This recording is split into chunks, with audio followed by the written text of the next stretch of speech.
Pronto con la mesa de los domingos. Hoy con mi querido Claudio Flores. Claudio, ¿cómo estás? Muy buenos días. Buenos días, querido Mario. Un placer estar aquí contigo en la mesa de 11 junto con mi querido Rafael. Igualmente, igualmente Claudio, Rafael, muy buenos días. Muy buenos días. Mucho gusto en saludaros en la mesa de 11. Dominical de 11. Así es, igualmente el gusto de saludarlos, de verlos. Y Rafael, bueno, uno de los temas que evidentemente cuando habíamos planeado la agenda no estaba pero hoy nos amanecimos con la detención de El Marro, esta persona que además era conocida no solamente dentro del mundillo del crimen organizado, sino que había estado subiendo videos donde amenazaba autoridades y donde él mismo se había colocado como una especie de personaje que desafiaba a todo mundo y que, bueno, hoy es noticia por su captura en el estado de Guanajuato, en donde varias veces se dice ya habían estado a punto de detenerlo, habían detenido a sus familiares, los habían soltado y, bueno, la noticia de hoy es su captura. Rafael, si quieres arrancamos hoy contigo. Pues mira, yo creo que es una noticia importante en cuanto al combate al crimen organizado y a mí me lleva un poco a esta celebración constante que tenía el gobierno de Felipe Calderón cada vez que detenían a un capo.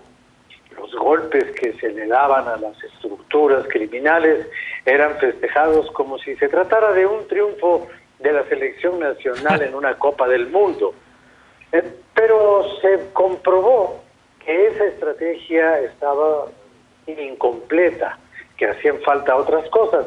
Y este gobierno nos dijo que esa no iba a ser su estrategia, que su estrategia sería atacar las causas sociales que originan la criminalidad, el delito, los delincuentes por desesperación, los delincuentes porque no hay otro camino, los delincuentes que han sido reclutados forzosamente por los carteles y, bueno, en fin, toda esta doctrina de la redención social. Pues ahora vemos que no, que se trata de agarrar al Marro y si pueden, pues van a agarrar también al Mencho y van a ir contra los narcotraficantes para contener el narcotráfico y contra los delincuentes para contener el delito. Lo cual pues es un complemento que a mí me parece que está muy bien.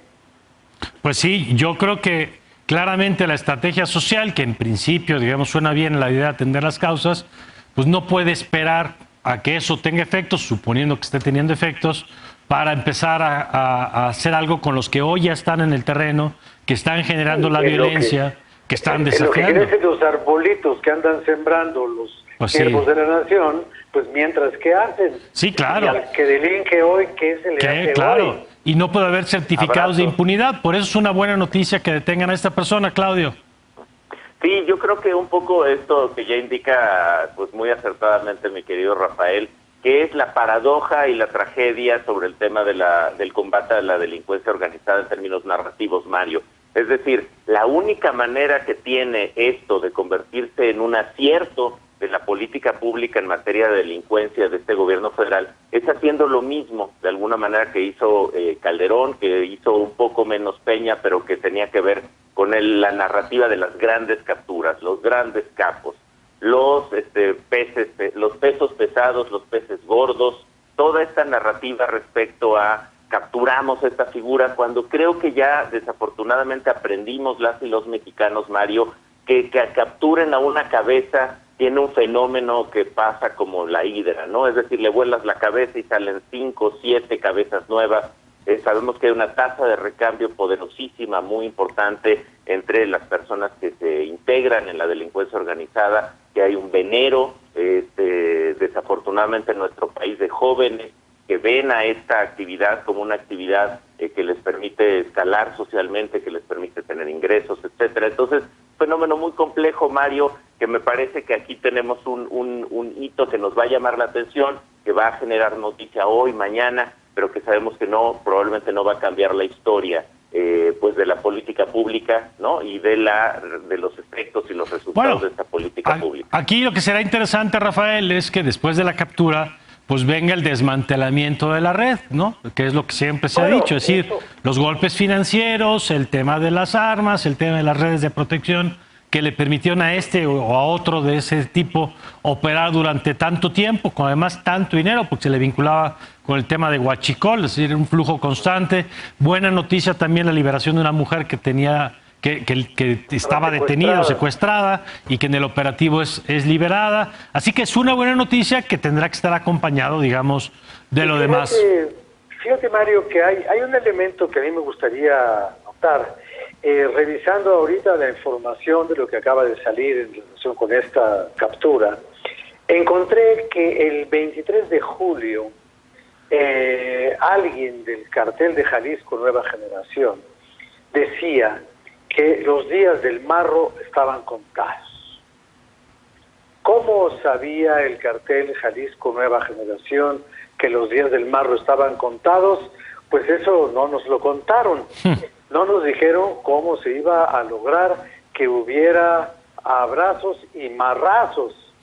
Así que ya le dieron el marrazo al marro y entonces vamos a ver si disminuye el robo de combustible en el centro de México, la zona del Bajío, porque evidentemente la refinería de Salamanca y los ductos que a ella llegan, pues son las venas por las cuales ellos hacen las transfusiones del delito de los hidrocarburos para después venderlos en toda esa región como pues suministros agrícolas, insumos para que funcionen tractores, camiones, transportes y todo lo demás. A ver, Claudio, tú querías agregar algo de esto. Solamente una pequeña anotación al calce, mi querido Mario, que es, lo que sí es, no se puede regatear, es que eso es lo que estamos pidiendo, ¿no? Es decir, que se actúe en contra de la delincuencia organizada, que se capture, que se desestructure esta potencia que reta al Estado mexicano, y entonces me parece que sí, hay que reconocer que es una buena noticia que se capture un criminal, un delincuente,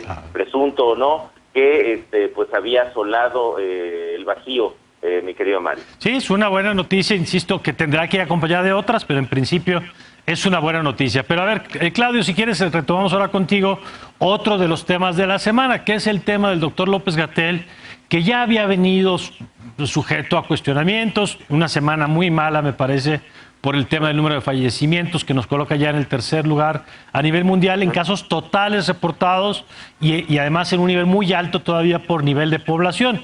Ya se ha dicho que hay más de 7 países con más habitantes que nosotros, con menor número de decesos. Para quienes dicen, comparen por cada 100,000 habitantes, bueno, también en esa evaluación nos va muy mal y seguimos ayer apenas, en sábado, por cierto, con nivel récord de contagios para un solo día. Entonces, ¿cómo viste toda esta discusión en donde ya ahora sí el tema político se mete de lleno con la petición de gobernadores y de dirigencias de la oposición de la salida del doctor López-Gatell? Sí, me parece que el tema de López-Gatell, que ya lo hemos discutido con mucha, digamos, profundidad, Mario, tiene que ver justo con dejar de ser un vocero sanitario y convertirse en un vocero político. Yo creo que esa es, digamos, la gran transición que vimos en el personaje, y obviamente al meterse en los terrenos de lo político se expone más.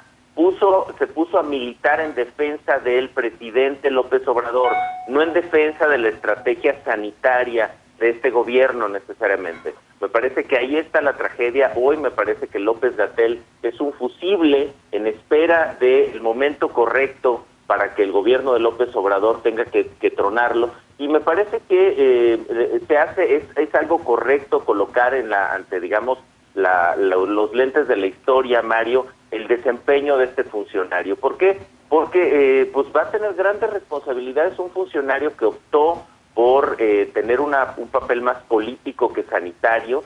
Es innegable que la comparación global indica claramente que los 3 presidentes que lo han hecho peor, los 3 gobiernos que lo han hecho peor, son los presidentes que se han peleado con las medidas sanitarias, Mario, Rafael, son los presidentes que se han peleado con el cubrebocas. El presidente ya nos dijo prácticamente que nunca se va a poner el cubrebocas porque se lo va a poner cuando se acabe la corrupción en este país, mi querido Mario, lo cual parece una broma fúnebre, una broma terrible.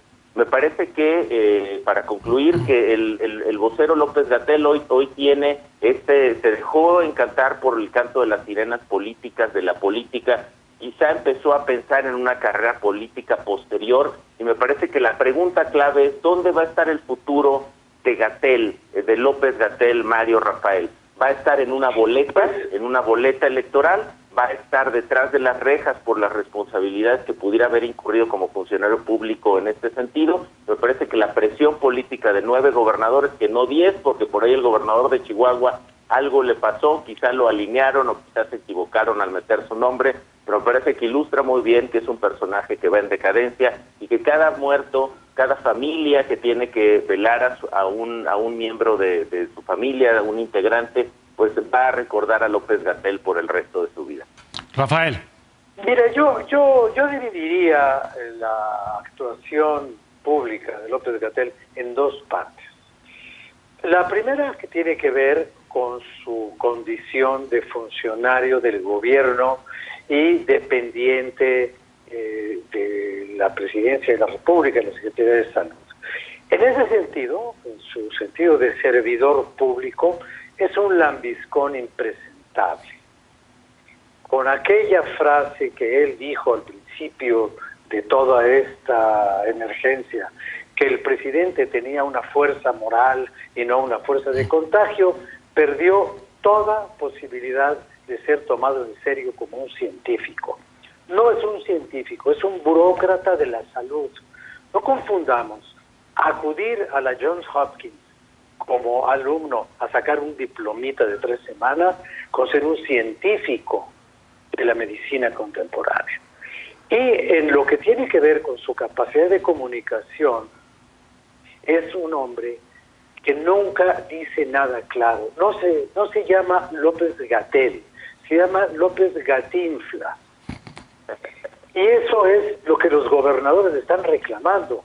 Le están reclamando que demuestra y emite información contradictoria, confusa e incoherente en un campo profesional de indolencia que se refleja en el número de muertes.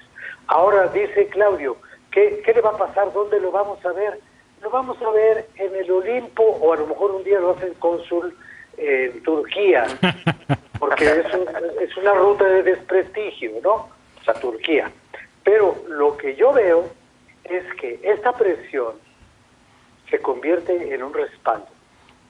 Basta y sobra con que alguien le diga al presidente algo para que se quede. Considere una presión indebida. Que no, al presidente no se le puede presionar porque él no tolera la presión. Si no tolera la opinión, mucho menos tolera la presión. ¿Qué se creen? ¿Que me van a decir a mí qué de qué? ¿Con sus moditos? Pues con sus moditos lo están simplemente apuntalando. Pues sí. López-Gatinflas se va a quedar aquí hasta el fin de los días, o hasta el fin de los días de muchísimos más mexicanos más, porque pues ya vamos por allá por los 50, 60, no sé cuántos miles de muertos más se van a acumular en este país. Ya. Bueno, pues vamos a ver esto que apuntas, Rafael. Yo coincido contigo. Creo que el presidente va a reforzar su posición, no la va a modificar porque sería como concederla a la oposición y sabemos que eso no le gusta. Gracias, Rafael. Muchas gracias a ustedes. Claudio, muchas gracias. Gracias, bonito domingo. Gracias a los dos. Y nosotros vamos a una pausa y vamos a regresar con Gustavo Merino.